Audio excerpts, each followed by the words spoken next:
What's up guys, had some questions about this keyboard I built, so I wanted to show it to you really quick. It's 3D printed. Found this project on Thingiverse, thought it'd be fun to build. Built it out of translucent red filament and black PLA filament. Soldered up all the switches by hand. These are knockoff Cherry MX Blue switches. You can see that white tab in there when I push it down.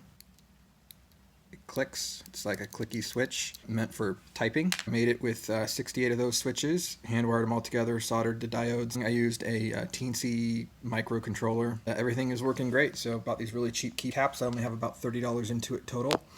And so here's how the keys sound. Here's what it sounds like when you type on it.